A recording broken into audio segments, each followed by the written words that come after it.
says Flatbush stories. You know, we got a lot of Flatbush stories.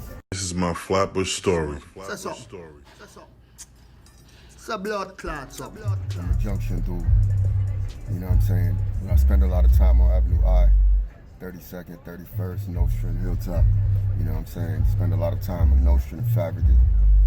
You know, I grew up in the hood. You already knew. It's years, OG. You know what I'm saying? From PS 152 to Huddy Annex to Huddy to Midwood. You know what I'm saying? I spent my time. Flatbush, Brooklyn. Always gonna be a Flatbush head. But yeah, for these Flatbush stories, you know, there's a lot going on.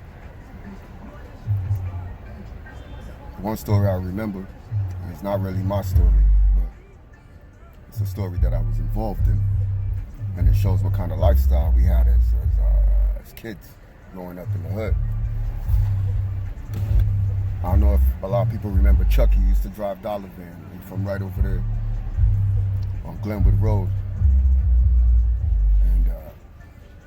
And one night I was with him and his cousin, Bone Man was in there too. I know y'all remember Bone Man. He kind of wilding right now. And we went in there. We probably went to go, you know, grab something to smoke or something.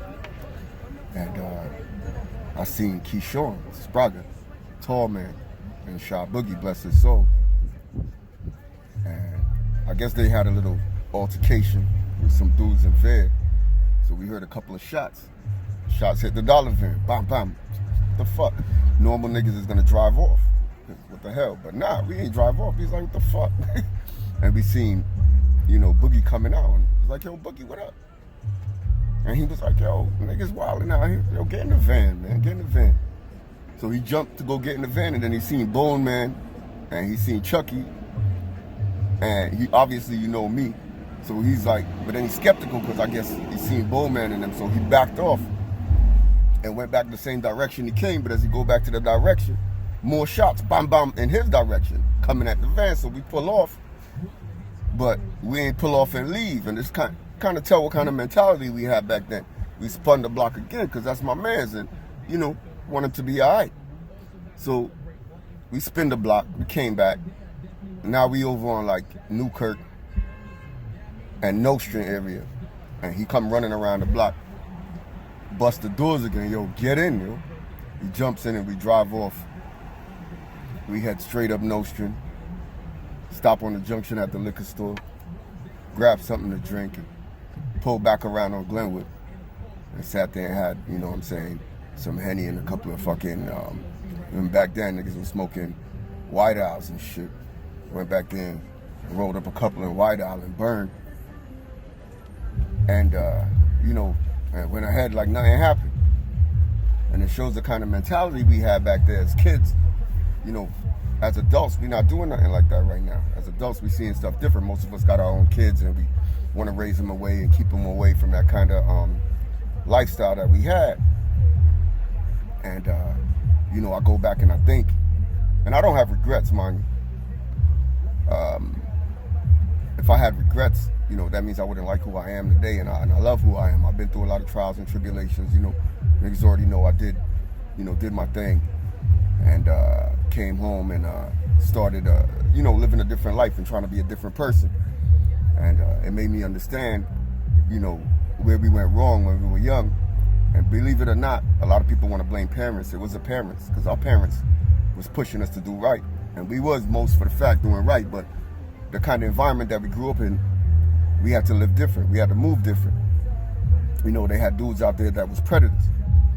And if you're going to be living in the hood, you got to combat that shit. And we combated it by being, you know what I mean, aggressive. And I see now in the youth, they get aggressive, but they're not aggressive how we used to be. We had a lot of respect for our elders. We had a respect for each other. You know, we went out of our way to take care of each other. Nowadays, it looks like people don't really stick together like that. And, you know, it's the same thing. I remember when my boy Caden, a little after he had got stabbed up, we was down by St. Saviour's over by Methodist. And we was over there, and some dudes, they tried to jump Caden and E. I remember E got stabbed. My whole back of my jacket was sliced up. And they took Eddie into Methodist to stitch him up. And I remember I ran. And if y'all know Brooklyn, y'all know Methodist over there on like 5th and 6th. I ran from there all the way to Flatbush Junction. And again, who I ran into first? Shy Boogie. Told him what happened. You know what's gonna pop off. You know, grabbed the shit, went right back down there looking for these dudes. You know, nothing, you know, we didn't catch him at that point. I didn't even realize I had on a leather jacket. The whole back of my leather jacket is sliced up with a box cutter. Later on in life, I figured out my whole back had like little slices on it that I never even noticed. And that's how bad it was. You already know that. Niggas wasn't even paying attention to little shit like that. You know? And a couple of weeks later, you know, he was friends with some of my cousins. And a lot of my cousins knew who the dudes was. And they handled business. And, you know, and back then, like I said, it was a different kind of mindset. Niggas ain't went back and clapped these niggas up for that. Niggas went back and put hands on them and deal with it. And I think nowadays, a lot of people, they be scared. They scared to put hands on dudes. They scared to deal with problems in the way the problems need to be dealt with. You know, we got words. We can talk it out. Because as a community, we falling apart. And there's no reason for us to be falling apart as a community. Because we all grew up the same, most of us. And we all live the same tribulations. We all have the same issues, you know, with you know, authority. We got the same issues, you know, dealing, you know, with growing up in the hood. I think what's left now is we teach our kids that respect is the most important thing. Because, you know, you start respecting people, your life gets a little bit better. And that's the main issue. Respect, you heard? Anyway, y'all have a good day. I got to work like a good 45 minutes early, so I'm chilling in the whip, relaxing, having some coffee. You know, anyway, been a pleasure. You guys have a good one.